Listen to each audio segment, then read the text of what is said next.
right. Welcome back to On a Yellow, the football podcast, the only football podcast you should be listening to. And it's episode 11, Lions of Teranga. It's definitely the only podcast you need because we're the biggest experts in all these topics for sure. Exactly. I know so much about football. Obviously, you have the purple light behind you, so you mean business today. A new addition to the setup, everything for you to make it a better viewing experience. Yeah, I tried to put colors on my setup, but it didn't work out well. One, you just couldn't see the color, or we tried this like orange color, and it just made me look really orange, and my jersey looked yellow, and it wasn't great. So let's start with the talk. Enough about colors and enough about viewer experience. AFCON Final 2026. Chaos, pure chaos is kind of the one word I can describe that final. And it only really ticked off in added time and like the final moments of regulation time. And one left with the trophy and one left with their tails between their legs.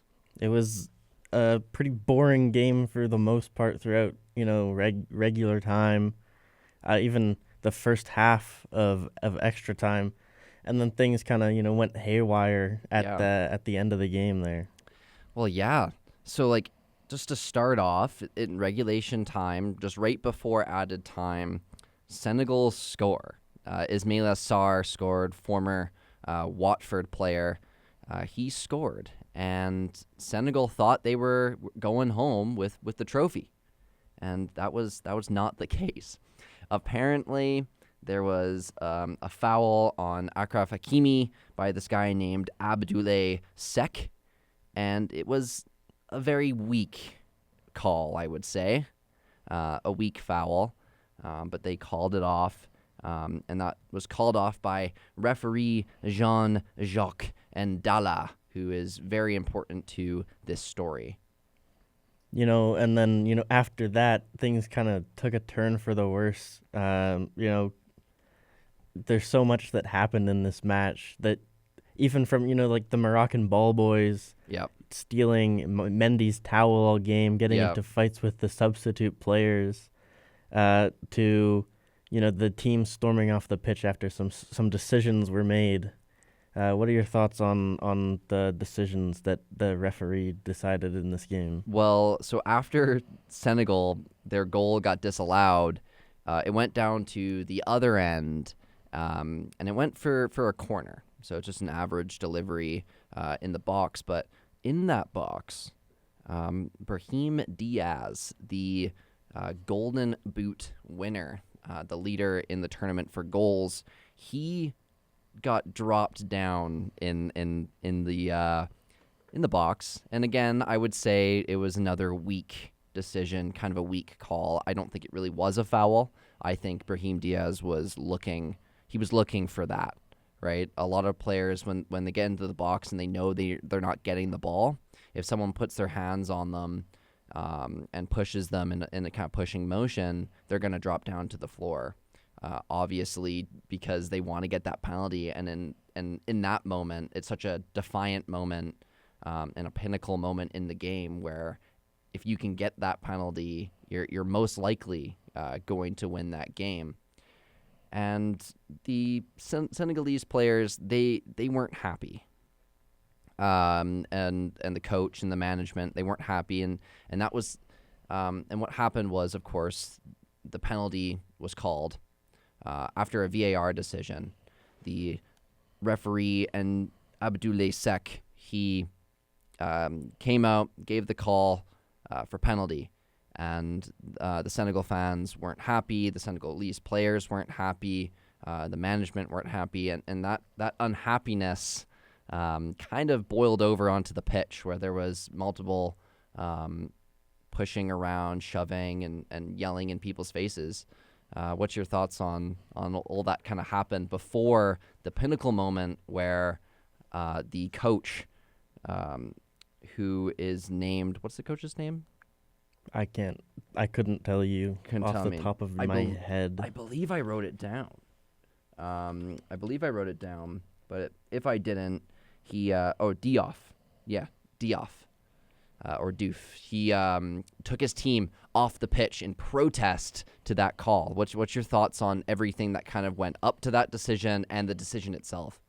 I think that the referees kind of lost the game a bit. They they didn't have proper control over the match, and I think the series of events kind of just prompted things to boil over. Yep. And then once they boiled over, it took a long time for them to get back to playing football, obviously, especially with the team going to the dressing room following the coach's orders. Yep. Obviously something like that I don't think is great for football, telling your team to leave and saying you won't play because of a call. A ref can make a mistake too, even if it's at such a high level. You can't always just assume something's rigged against you. You have to look at it at more levels than that. And I think it was just a bit of a mistake. He saw the foul, as you could say, and he made calls that he thought were correct at the time. And I think, it upset the Senegal manager, the players, but everybody makes mistakes, and I think storming off the pitch like that is not the kind of thing you want to be demonstrating at the highest level of football. Exactly. After the players were, the manager decided to take his players off the pitch, it took a whole 14 minutes before the game started up again. And the savior, you could say, for Senegal was Captain Sadio Mane. Obviously, he's done so much for that country. He's done so much for his village where he grew up in, and he's done so much for the nation as a whole. And he had that level head during that game, and he basically dismissed the manager's decision, and he rallied his team to get back on the pitch and to play the game. And after 14 minutes, obviously, they came on, and a penalty had to be taken. And it was taken by the man who got the penalty awarded to him based off of him getting fouled in the box. And that man was Brahim Diaz. Now, to put context into the situation, I already kind of glimpsed on this earlier. He was the Golden Boot winner for the AFCON tournament. And at that point, he still had the most goals. He had 5 goals in the tournament to Mo Salah and a couple other people who had 4. And he came in, and he's been in this tournament in AFCON, he's been kind of Morocco's golden boy. Obviously, he chose to play Morocco after only playing one senior appearance for Spain, switched his nationality to Morocco, and he's been playing for Morocco ever since. And he was kind of their golden boy during that tournament, the guy who they could count on. Obviously, he's a Real Madrid player, and he showed his Real Madrid class for the Moroccan national team.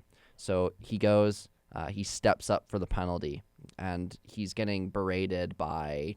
I wouldn't say berated, but I would say he was getting trash talked by a couple of the fans, a couple of the players, obviously to try to get him out of the zone. Because obviously, when you're taking a penalty, you want to try to stay in that zone. You want to try to remember, you know what, this is where I'm going. You want to stick to that decision. You don't want to be thinking too much, because obviously, if you think too much, it's going to be saved by the goaltender. It's going to be a poor shot, or it's going to be a shot that's all the way up in Rosette. So he goes, he lines up, he looks ready. Obviously, everyone is not silent, but they're nervous.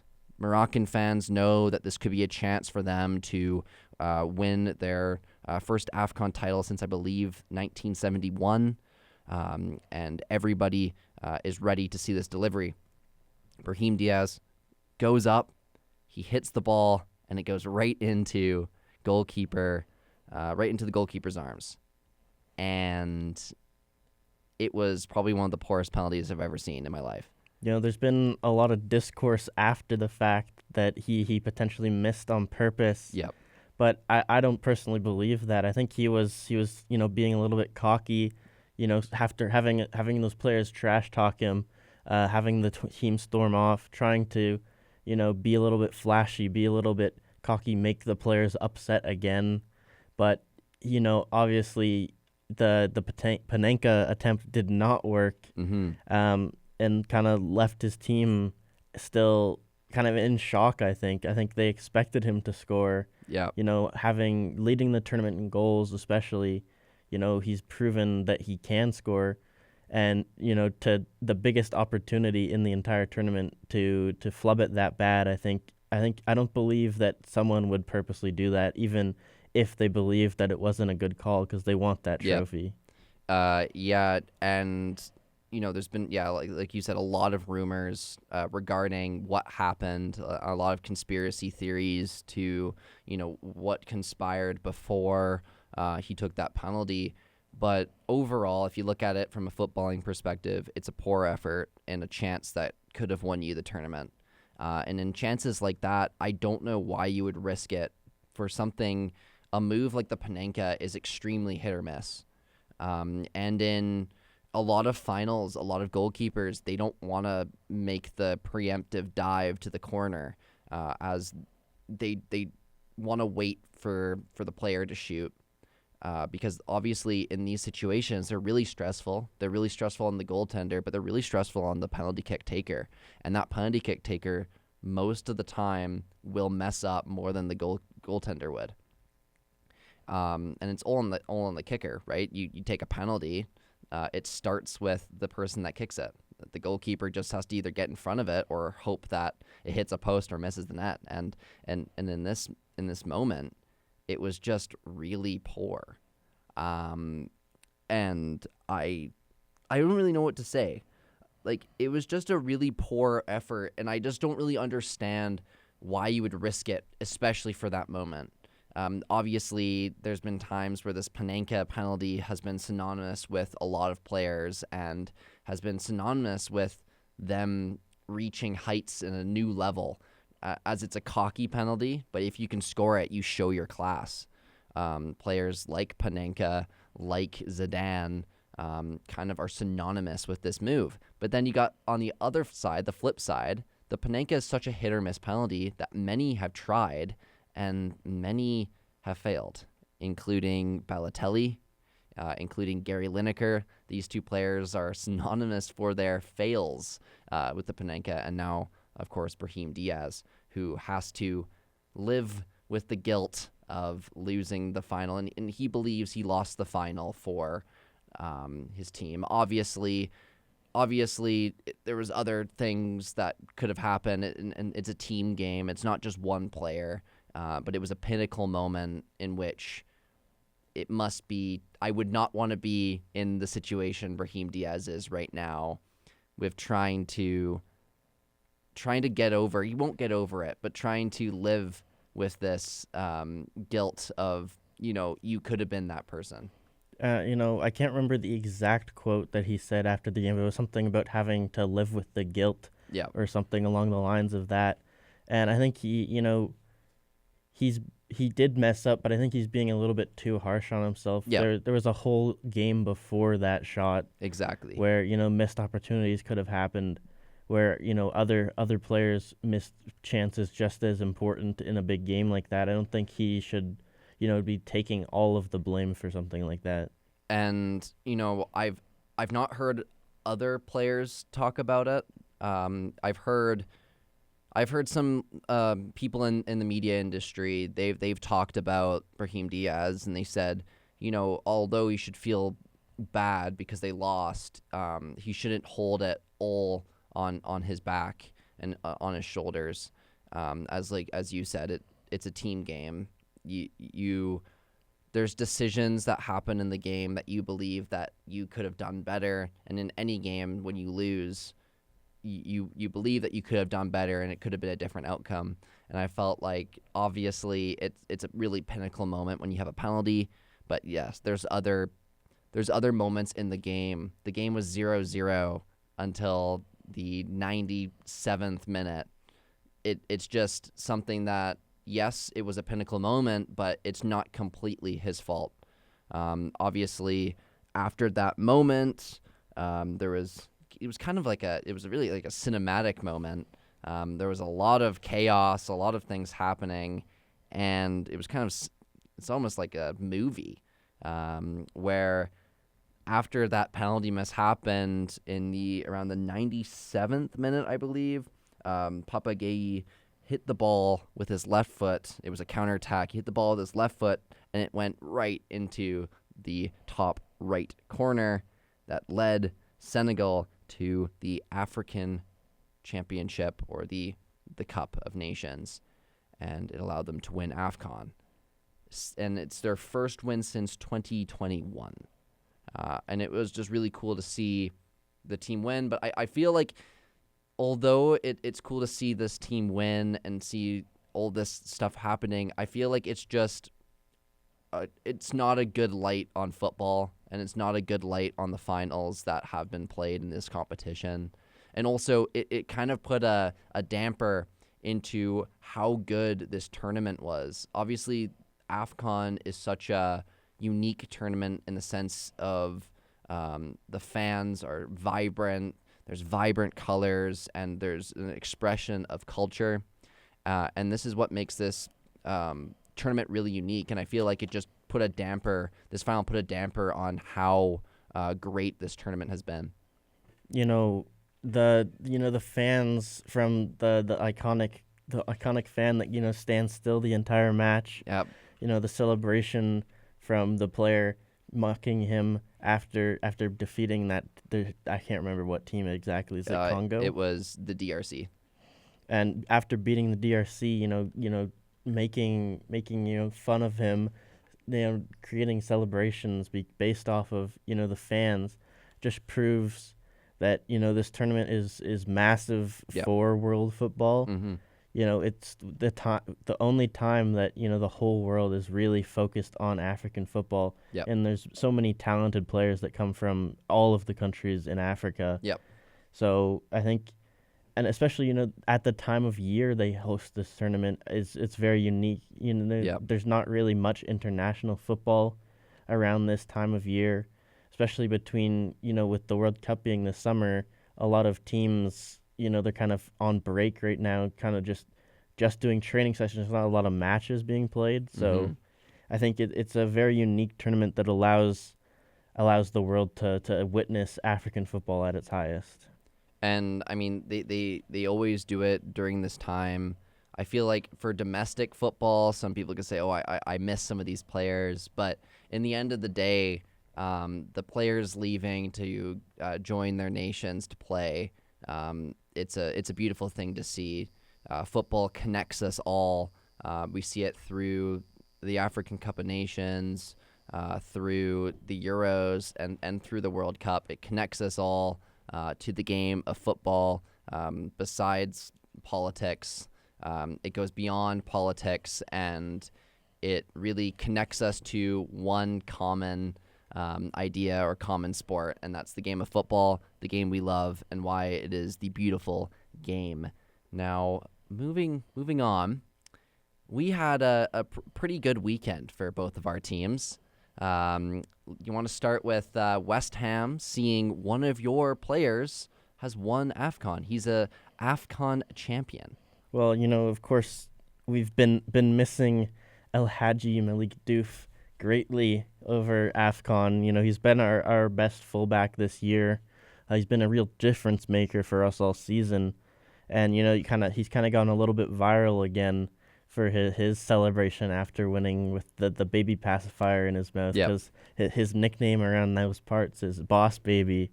I'm not sure exactly where that nickname comes from, but he's had that for a little while now. He was also seen sporting the same celebration when Slavia Praha won the league there in Czechia. So it's clearly a bit of a tradition for him. But I think just getting a player back like a Diouf, he's going to be very confident coming back from AFCON after winning a trophy.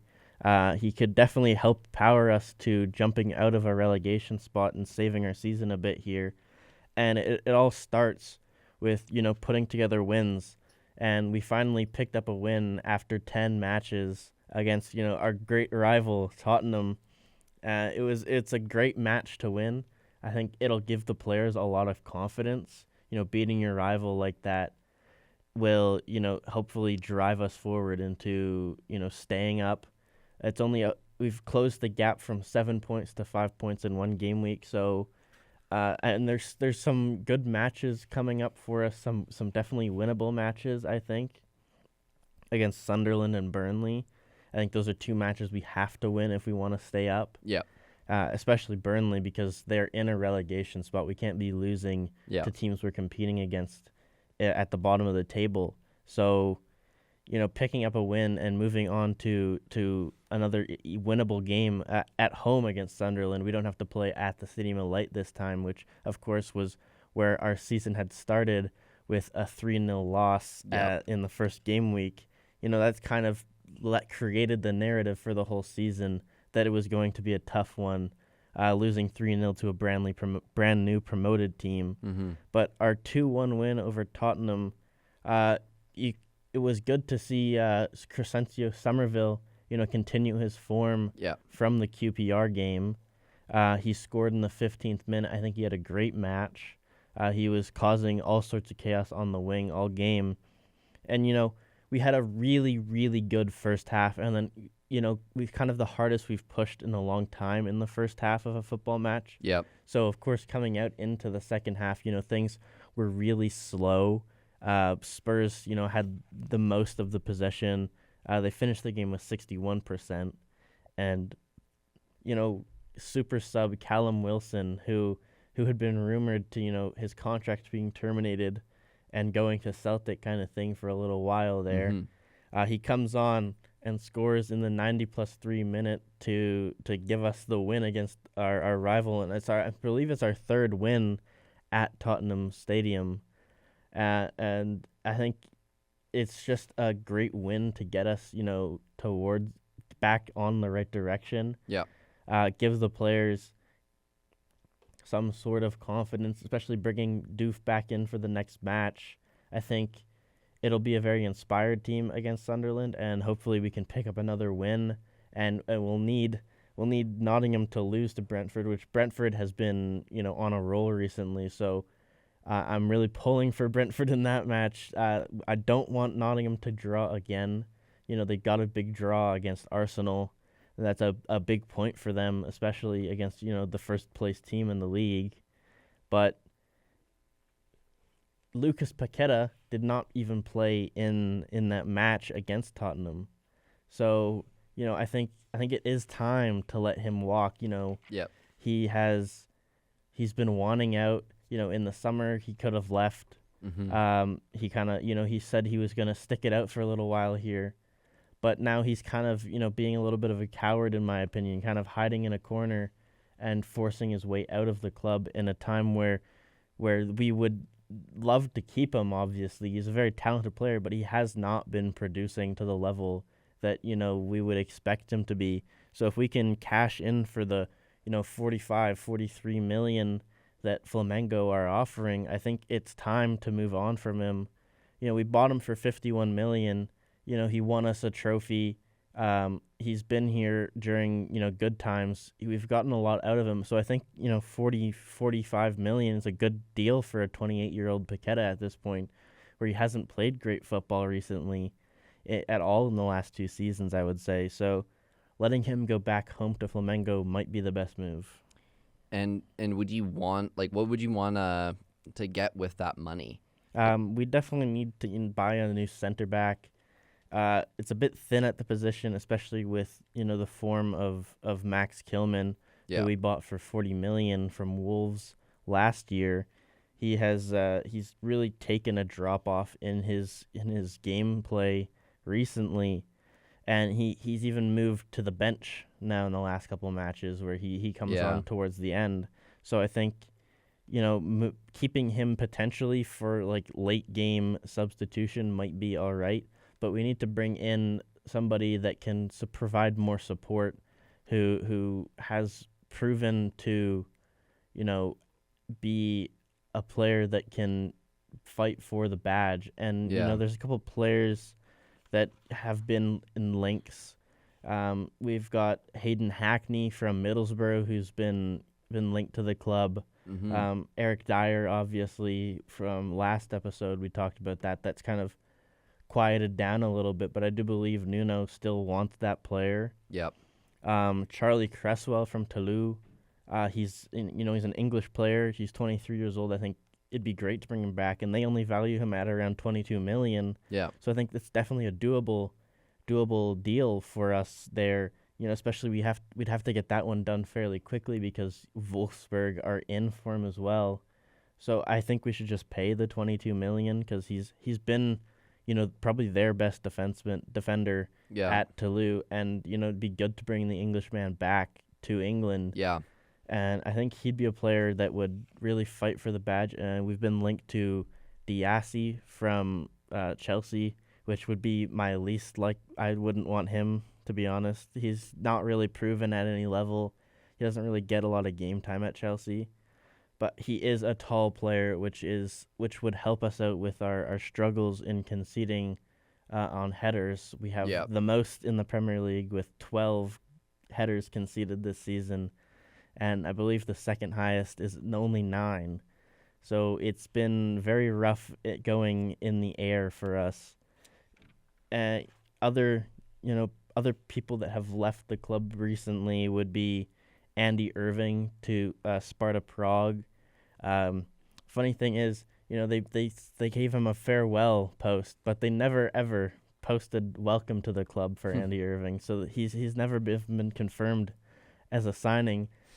He's only been confirmed as a departure, which is pretty funny. Well, that's crazy. A couple players have gone, on loan.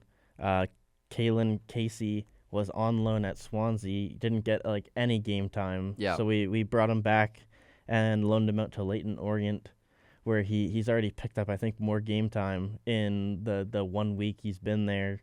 And Callum Marshall, kind of a little bit of a striker for the future potentially for us. He's been loaned out to VfL Bochum in Bundesliga too, and he came on in that game in his debut, and he scored a goal. So I think getting him game time would be good, and I think building up his confidence because he's been on the bench a couple times, but I don't believe he's played many minutes. Mm-hmm. So I think just giving him that game time will greatly benefit him for the next little bit here. And another midfielder who, most West Ham fans would hope is leaving and hope that these rumors are true would be Guido Rodriguez. Mm-hmm. He's been linked away with a move away for a while to Juventus, Gremio. There's been a couple clubs that have been interested in him. But now there's a potential loan deal for him till the end of the season to Valencia, which I think he would fare a lot better in Spain. It's a little bit of a slower play style. Yep. And I think the Premier League's just a little bit too fast for him. He's been all right the last couple of games he's came on as a late game substitute to kind of close things down. But it comes after the news that they don't want to sell him. They want to keep him for bench support for the rest of the season, and the club insiders say they weren't aware of this potential move by Valencia at all. But I would not mind to see him go. Maybe we bring in another midfielder. We play some of the academy guys a little bit more. A guy like Mamadou Kanté, who's played, I think, 1 game so far for us. He's been one of our best midfielders for our Premier League 2 under-21 side. Mm-hmm. So I think giving players some opportunities to make a name for themselves in the first team would be good. And then, of course, we loaned out Nicholas Fulcru because he couldn't do anything for us. And he goes and scores in his second or third match, I believe, for Milan. And it's kind of just a gut punch, to see a striker who is starting so many games for us, was seen as somebody that was going to come into the club after having a great spell at Dortmund, and kind of change our attack. Mm-hmm. And it never worked out in in East London. So it's good to see him, getting some sort of form back, but it is painful to see, a player who played for you for a while. He scored like one goal in the preseason for us, and he's already provided more for Milan in like 2 weeks. It's tough to see. I could see. I mean, that was me before when Højlund left, and you saw him score goals for Napoli. As a Man United fan, I was like, it was bittersweet, right? You wanna see them doing well, but you want to see them doing well for your team, not another team, right? Same thing with Rashford. And talking about bringing in young players, there's been a done deal as of a couple hours ago for us. West Ham have signed a contract with, or well, not contract yet, but they've agreed a deal for an unknown Venezuelan winger named Khyber La Madrid. He's been pretty good for his team over in Venezuela. 8 goals and 6 assists the last season. He's valued at 1.2 million on transfer market, and we're bringing him in on a short-term loan until the end of the season with a small loan fee, and then at the end of the season, if he's provided and we like what we see, he has a 1 million buy option, which it's kind of a low risk, high reward kind of thing. If he works out, you spend that 1 million, you got a steal of a deal for a player who was recommended to the club by David Sullivan's scouts in South America. It's kind of a replacement move for, Luis Guilherme, who we brought in for 30 million or so from Palermo. He never really turned into much. He was pretty poor in his time here when we sold him off for 14 million to Sporting. So it's kind of a cheap replacement kind of player for him. And if it works out, that's great because it's really cheap and it would, a player for the future kind of thing. Well, obviously, your team, with your team, I think buying players for the future is important because even if you do get relegated, a lot of those players can get more game time, and you can really build up that solid base for when you get back into the Premier League. And even if you stay in the Premier League, you can just build up that good base of young talent and young players to lead you into the future when the Bowens and other players, the Součeks, and players like that phase out of your team. Now, you talked about like Freddie Potts in past episodes. How has he been for West Ham?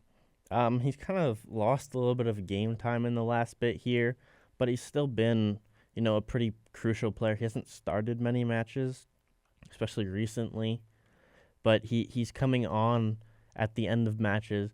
He's still providing, what we need from a young player. A bit of energy in the middle of the park because a lot of our midfielders coming into the season and still currently are pretty slow. But, a player like Mateus Fernandes, when he plays alongside him, I think, that's probably one of our strongest midfield duos. Mm-hmm. We have Sengutu Magasa, he's only been here for like 6 months or so, and he's already garnering a lot of interest from Italian and German clubs, but I think it'd be hard pressed to sell him, especially fighting to stay out of relegation. But Freddie Potts is definitely a player who, if we do go down, will get a lot of game time for us. He's going to be, I think, kind of a cult hero at the club. His dad played here for a long time. He's been in the academy since, like 6 years old, and he's playing first team football now. He's going to be a player that, I think in the future we will heavily rely on, whether that be off the bench as a super sub or, as a starter. I think he will be a bit of a cult hero in the next few years here, and someone that, exemplifies what the club used to be. That hardworking, that old the old guard kind of thing, where he's been with the club for so long. His dad's played here. He kind of bleeds claret and blue. Maybe even more than Jared Bowen, someone who hasn't been with the club for that as long technically.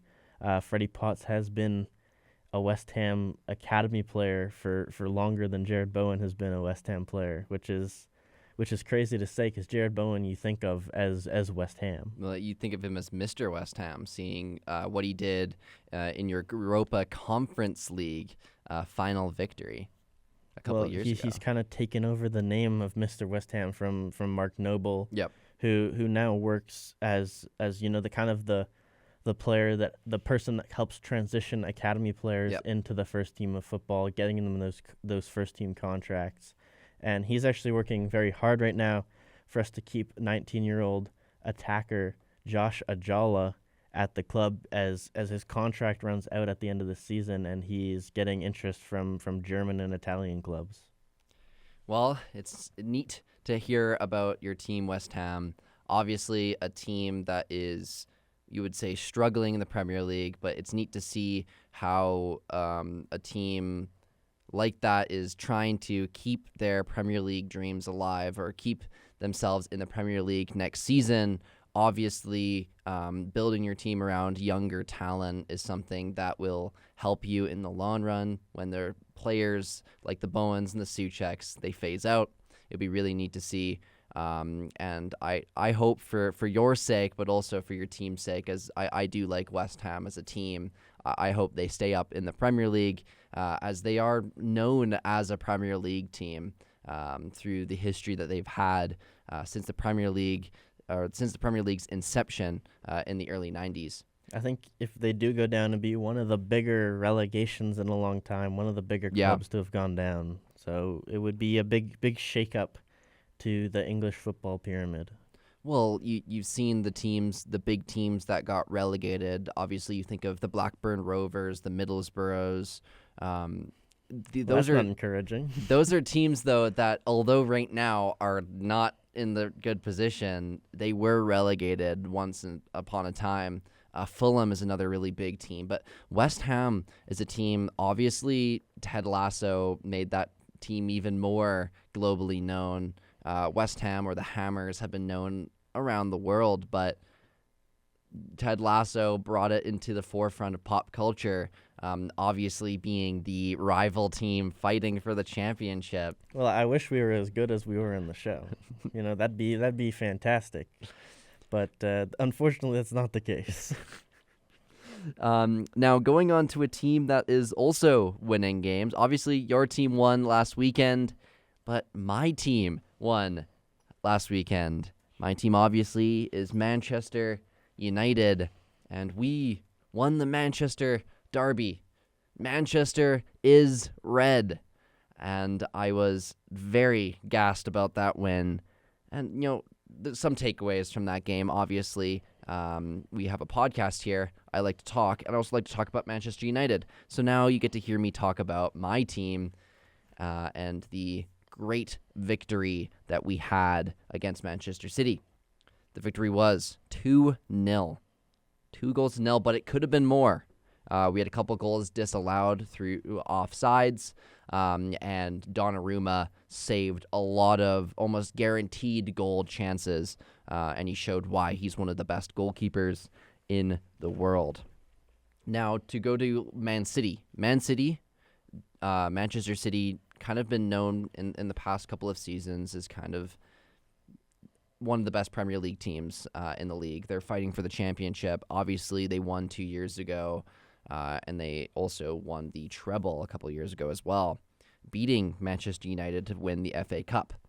But they have been on a drop-off lately, and this drop-off has started kind of at the starting of the season, but a big kind of reason, or kind of a thing that kind of showed us why they're in this drop-off was this Manchester United game. It kind of shedded light on Man City's problems with kind of Pep Guardiola's system and kind of the holes in Pep Guardiola's system. So obviously Pep Guardiola's system is a system that's almost adopted by, it seems like, so much people. And it's viewed in the football world as kind of this footballing system that is really, really good. And if you talk bad about it, then you don't really know football. But as of right now, teams have realized that this system is not the best system, and there's holes in it. Like every good system has, there is ways you can counter it. And one of those things is the counterattack. That was kind of exploited by the Manchester United team, where we scored a lot of our goals from the counterattack and counterattack situations in which, because City plays that tiki-taka based football where they push a lot of people upfield, they held most of the possession that game, but when it came to the counterattack, they didn't have enough people back. And it's something that we used to we exploited, and we were able to score the goals and get the chances that we had. But we could have had more goals through this counter-attacking football. And that's Man United's game. Man United's game for every single manager that we've had since Alex Ferguson. A lot of it's been counter-attacking football, maybe except for Mourinho, who was more of the park the bus style football. But we had a lot of counter-attacking football where we play very fast on the counter-attack. We keep Mbeumo and fast players away from the defending end, and we do a lot of long ball drives into the corners and through the channels to try to make chances. Obviously, it was Michael Carrick's first forte at managing his interim role. Obviously, he was an interim manager beforehand, but he is now the interim manager of Man United, and he's trying to keep his place, it seems, as a Man United's manager. Obviously, it's too early to tell about how good he played and how good his system was. Obviously, with a new manager, players want to play better, and they usually play up for a couple of games, and then they start kind of losing, or something happens, they draw when they shouldn't have, and it kind of goes down. We reevaluate it in a couple of games, and we say, you know what, maybe it wasn't good, or maybe it is good. But Michael Carrick used a 4-2-3-1 formation in the game, obviously different to Ruben Amorim's 3-4-3 formation, in which he kind of used a lot of 3-5-2 or whatever, but 3-back formation versus a 4-back formation. Ruben Amorim said that, and a lot of pundits said that Man United's team wouldn't play well in a 4-back formation, but we showed that we were ready. Going to what Michael Carrick said after the game. So after the game, in his post-match press conference, he said that the Man United players are willing to adapt and learn. What can we learn from this? Well, we can learn that Michael Carrick knows how to talk like a manager. Because, to be honest, I think any manager says that they're willing to learn and adapt to a new system. In professional football, that's kind of a stock standard thing to say. But he said he was happy with the performance, and he said we felt dangerous, but we felt dangerous for the entire game, not just the first half, not just the second half when we needed a goal. We felt dangerous for the full game, and honestly, I saw that too. Right at the starting of the game, we kind of set the tone with Maguire hitting a beautiful header, but it didn't go in, and it should have gone in, and he was kind of kicking himself after that opportunity. He headed the ball, and it whacked across the crossbar and out. But we felt dangerous for the rest of the game, and he said that the front four and the rest that backed them, he said that they were very special during that game. And it is really neat to see. Obviously, we beat Man City, but we have a bigger test next week, and that is Arsenal, who are trying to maintain their point threshold on the league. They did drop points, and they've dropped points for the last 2 games, I believe. 2 games in which they should have won, and a champion team should win. But Man United is playing against Arsenal next weekend. I'm going to be watching the game, but the things that we can learn from the Man City game is we can learn that Carrick for the Arsenal game he'll use the same formation, and I'm guessing he'll probably use the same players. So Šeško was put on the bench, even though he had great form coming into the Man City game. But Mbeumo, who came back for his first game back after AFCON, he came back and he played the striker role. Then we had Dorgu playing left wing, and we had Bruno playing that other side. I believe it was Bruno. No, it was Ahmad. Ahmad. Then Bruno played deeper with Mainu starting, Casemiro, and a back four that consisted of, I'm pretty sure, Luke Shaw, Lissandro Martinez, Harry Maguire, and Diego Dallo. I think the only change would be Diego Dallo, and that's because Mazraoui will be back and fit for that game after losing the AFCON final. Well, of course, looking at, some more quotes after, the big derby win, Mateus Cunha he's very confident that they can put together a winning cycle under Michael Carrick, and says that the derby victory is, probably his biggest victory since joining Man United this summer. And, speaking highly of Michael Carrick, they're saying they're still getting to know him, but that he's very highly respected in regards to Man United. And, he's won a lot of trophies. He knows how to win as a player, and that the players in the dressing room are very confident that he can translate that to winning ways as a manager as well. I think the thing I liked about Michael Carrick is his attitude. I felt that Ruben Amorim, he didn't really have the attitude that I like. I didn't like his attitude even coming into as a manager of Manchester United. And I feel like some players lost faith in him and the way he talked in press conferences about the team and about certain players. And Michael Carrick has come in, obviously only time to tell. It's only one game, but it's really bright. It's a really bright light to see, and to see a win like that. When Ruben Amorim became manager of the team, we lost a lot of our games, and we ended up being bottom of the table. And I just feel like Michael Carrick is different. But as a Manchester United fan, I just wanna preface that I don't know how it's gonna be in the future with Michael Carrick, and it's bright right now, but it's only one game, and you never know the next games. If we can beat Arsenal, maybe my confidence will go up. I want to be confident. I want to back my manager, but Man United always seems to, especially in recent years, to let me down in that sense when I back a manager. Obviously, at the starting of this season, when Ruben Amorim went 4 games, he went 4 wins in a row. Obviously, we were talking about the United strand possibly getting a haircut, but I was confident in the manager. And even when Ruben Amorim got sacked, I didn't know if that was the right decision. Now I think the appointment of Carrick is promising. I like the formation he uses. I like who he talks about the players. But like you said, it's really good to see Manchester United players backing their manager and talking about their manager in a bright light, and not a kind of scandalous way, or he said that, or I don't like this, or not showing up to practice, or spreading transfer rumors and stuff like that. Obviously, Michael Carrick's appointment is a bright light for Manchester United in the future.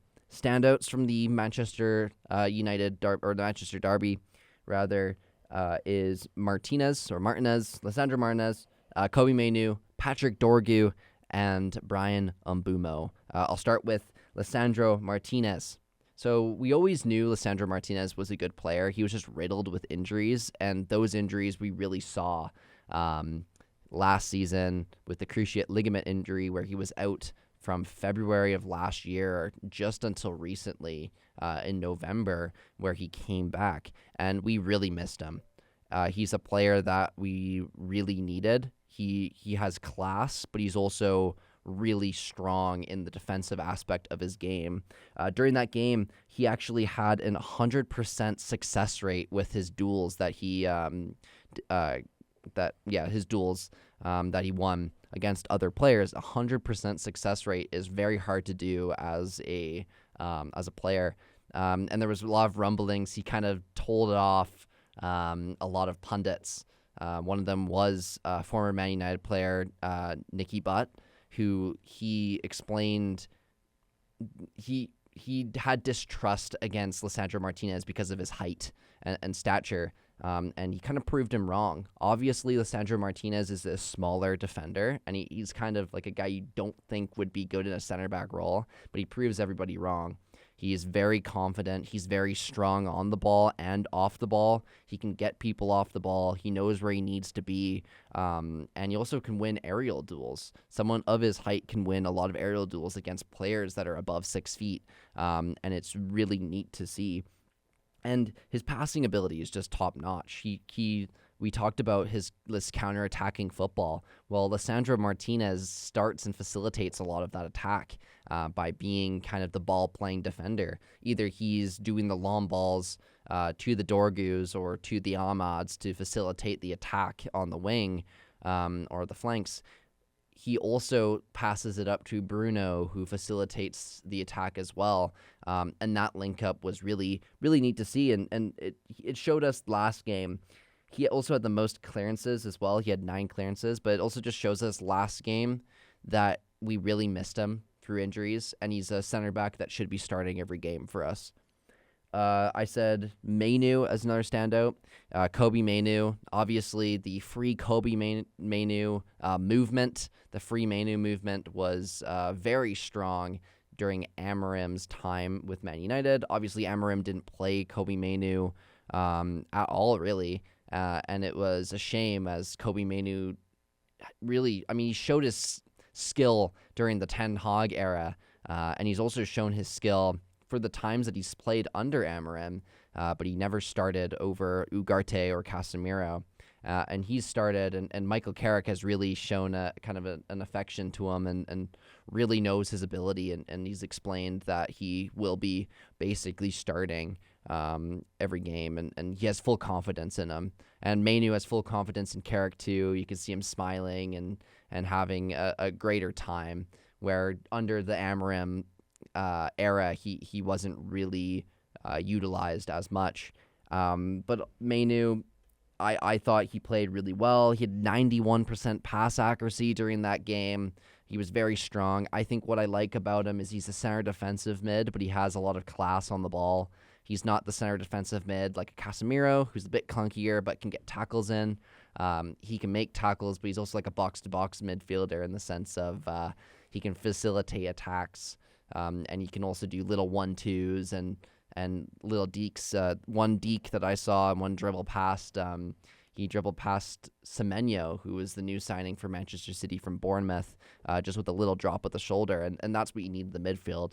He controls the midfield, and he works off his other midfield partners, and it's really neat to see that he's starting. About Casemiro, the narrative has changed a lot on Casemiro.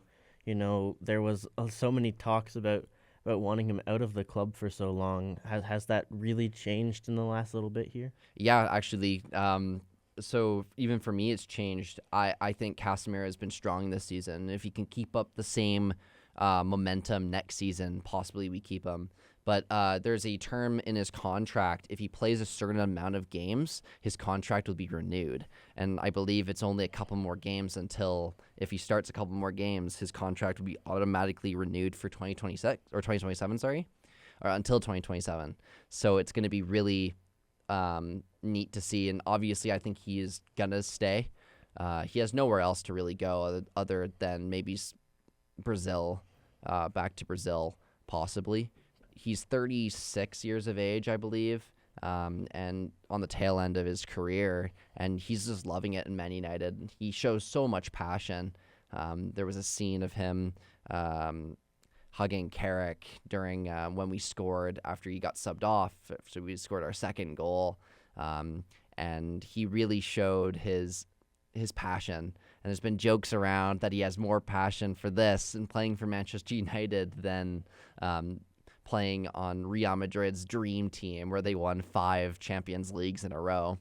And I think if we can't get a midfielder, we've been linked with midfielders, but it's just Man United gets linked with so much players that it's just like you don't really know which one is actually a definitive link and something that might happen. One of the links has been Adam Warden from Crystal Palace. But those are just rumblings. If we can get a midfielder like that, though, of that caliber and that skill, maybe Casemiro might stay another year, but might leave. I think with Casemiro, the one thing that's only bad about him is the money. His contract is he's the most paid player on Manchester United, and it's just it's kind of a ridiculous salary, and I feel like that's the only bad part of Casemiro playing on our team. I think I'm fine if Casemiro plays on our team. Maybe he says, you know what, you can lower my salary a little bit to accommodate some reinforcements and players in the future. And if you think about it, for that Manchester derby as well, we had nobody. We got nobody for the January transfer window at all. We made no acquisitions, no loan moves. Maybe loaned some players out, but we played with the same roster as Ruben Amorim, but played it in a different formation in which Ruben Amorim never wanted to do or admit that his team could. He stuck to his position and stuck to his formation. Now, before we end off here, I just want to talk about Dorgu and Mbumo. Dorgu came on. I wrote down here in my notes, is he our new left winger? Is it a Bale situation in which he goes from fullback and goes on? Obviously, I don't think he's that as classy and skillful as Gareth Bale, but he's played very well in that position. And from someone moving from fullback to left wing, he's scored goals, and he's showed his passion. He's really good on the flank, and I really enjoy watching him. Well, he's obviously still a young player who he can still be kind of shaped into a winger at this point in his career. He plays fullback, but he's a very attacking fullback. He's not unused to being in the attacking third, putting challenges into the box, and trying to create offense with the way he played previously as a fullback, as a wing back.